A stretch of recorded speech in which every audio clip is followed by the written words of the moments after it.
Good. walaalaha masiixiinta iyo walaalaha Soomaaliyeed dhan waan salaamayaa oo halkan iga dhageysanaya waa mahadsantihiin waxaan doonayaa caawa inaan la qaybsado cashir ku saabsan sida qofka masiixiga oo noloshiisa uu u weydiin karaayo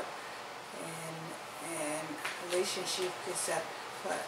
noloshiisa markuu doonayo qofka inuu xaas yeesho ama naagta ay nin yeelato waxaa la doonayaa inay rabbiga isku xirto rabbiga waxaa la doonayaa inaan rabbiga hor dhigno waxa aan doonayno qoyska waxaan weydiisanaynaa rabbiga inaad tukatid baa laga doonayaa oo la yiraahdo rabbiyo adigaan adaan kaa doonaya adiga ii soo hel ka igu fiican adiga ay abuurtay adaa garanaya sababtoo ah qof kasta oo masiixi ah markuu masiixiga qaato ama masiixi noqdo qofka uu asaga caadi ahaan helo waxaa laga yaabaa inuu ku noqdo qofka dunida ku noqon karaa qof aanan ka helin ku noqon karaa qof uunan laakiin qofka ilaahay markuu kuu keeno waa qof aad ku anfacaya sababtoo rabbigu waan ognahay annagana waan ku kalsooni qabnaa in rabbigu waxa uu keena ay ka fiican yihiin waxa aan annaga keensano marka nolosheenana haddaan nahay masiixiyiin wax kasta aan doonayno ama guur ha noqdo ama nolosheena kale ha noqotee waa inaan rabbiga weydiisanaa oo rabbiga ka sugnaa oan baranaa inaan rabbiga waxa uu noo keenay ay ka wanaagsan yahiin rabbiga isku xirno haddii kale waxay noqonaysaa jid dheer inaan marno oon ku dhibaatoono oo aad ogtihiin nolosha siday u adag tahay iyo nolosha cariiriga uu rabbiga naga soo saaray marka walaalayaalo qofku markuu rabbigu weydiisto sababta waxa uu weydiisanaya waa sababtoo qof ma tihid qof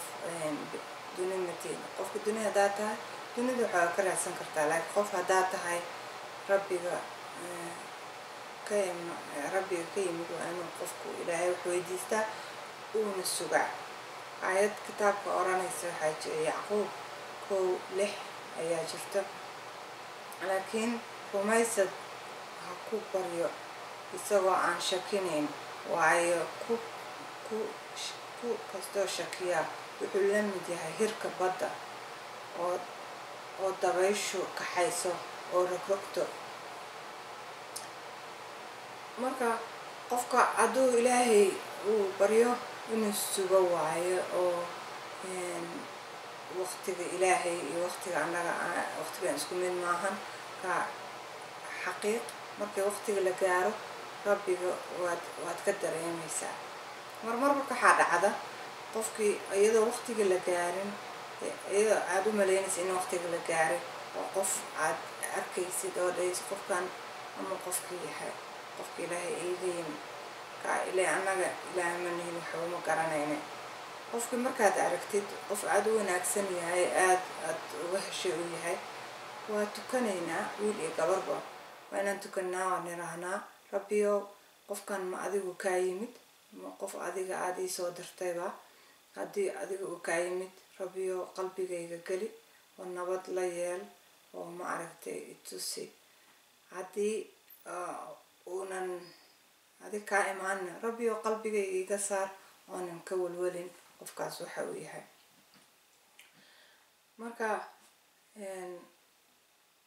markaad hubiso oo ducaysato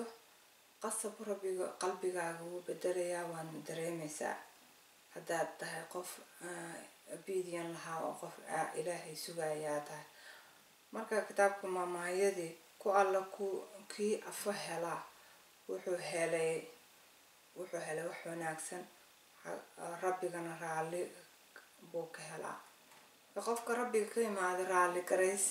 qalbigaaga nabad ku noqonayo aad ka helaysaa waad jeclaanaysaa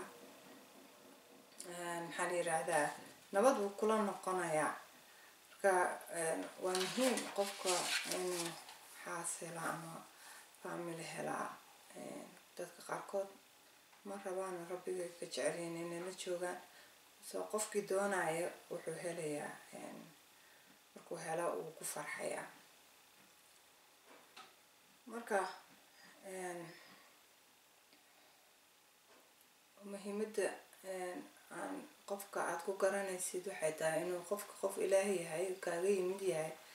sababta aad ku garanaysid waxaa horta qofku waa qof believer kula ah weeye. sababta waxaa ku garanaysaana nabad buu ku leeyahay.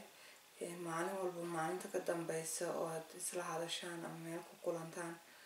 wuxuu noqonayaa qof aad uga sii helhelaysid. qofka xataa markuu iska single yahay waqti badan joogo wuu iska farxi karaa markuu qof helo, laakiin qofkan si kale ayaad ugu farxaysaa markuu qofka rabbiga ka yimaad yahay. excitement baa ku galaysa, aad baad uga helaysaa sida caadiga ahaa ma ahan, laakiin wow camal qofkaanayta qof caadiya ma aha. marka Corinthians 2:6-14 qofka ha noqonina kuwa ku xiran kuwa aan rumaysnayn, waayo sideebay xaqnimada iyo dembigu isku weheliyaan, ama sideebay iftiinka iyo gudcurku isku dhexgalaan. marka qof kale oonan ka imaanin rabbiga kaama farxin karo, kaamana adiga haddaa iftiin tahay ama qofkaas iftiin yahay oo mugdi tahay ma is anfacaysaan. qofku qasab waa qof rabbiga ka yimid inuu ahaada oo iftiinka jooga. marka aad bay muhiim ugu tahay inaan sababtoo ah shaydaanka wuxuu qof oo dunida ah oo dhalaalkii dunida aad jeclayd buu kusoo hordhisi karaa, laakiin qofka iftiinka ay iftiinka isla tihiin wuu kugu qaldami karaa, laakiin ducadu markaad ducaysataan wuu ka baxaya ama noqonaya qof soo taagan. isagaba ilaahay buu yaqaanaa, wuxuuna rabaa wax ilaahay ka yimid. labadiinaba qalbiyadiina rabbiga ka dhex shaqaynaya, laakiin qofka mugdiga ka yimid qof ama aan qofka ilaahay ahayn dee waxaa laga yaabaa inuu indha adkaado oo kugu dhago. qofka aan la xiriireyno ama aan sugayno waa inaad ka fiirisaa waxyaalaha ugu muhiimsan waa inuu qof caqiida kula ah uu yahay.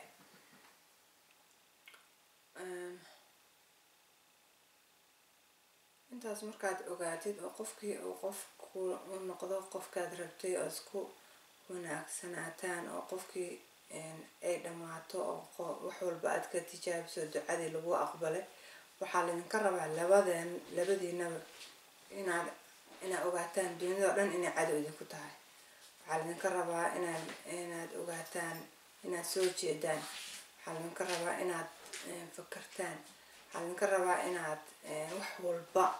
bacdimaa qofkan qof ilaahay xaggiis kaaga yimid yahay aad wax walba ilaahay hor dhigtaan ilaa maalinta isbarateen, ilaa maalinta aad kala baxaysaan dhiman, ama qofkuu dhimanaya ama qofku ma aragtay kula joogaya. intuu kula joogo iyo markastaba isla joogtaan waa inaad isla wada tukataan oo maalin walba rabbiga ku xirnaataan. qofkii rabbiga kaaga yimaada rabbiga inaad ku wada xirnaataan waaye. marka tukasho inaan uga adkaano waaye dunida, oo wax walbana aad qofkan ilaahay xaggiis kaaga yimidna aad inaa u ixtiraamtid waaye. hadduu kugu xumaado xataa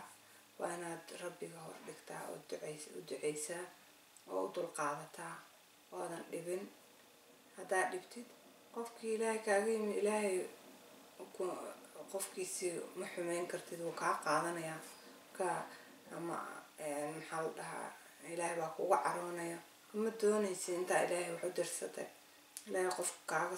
ku keenay inaad dhibaataysid ma ahan ka waa muhiim in aad ogtahay qofka ilaahay kaaga yimid inaad u dulqaadatid oo u ducaysid isna kuu dulqaato oo kuu duceeyo labada dhinacba waa muhiim inaad nahaano dadka dunida waa mahadsantiin walaalayaalo aad baan idinku mahadinayaa cashirka aan la qaybsado ila dhagaysateen ilaahay waxaan ka mahadinayaa ilaahay ka baryayaa inuu nooga dhex shaqeeyo oon ku dhaqanno oo ilaahay isku xirno oo wax kastoo haysanana ilaahay ugu mahadino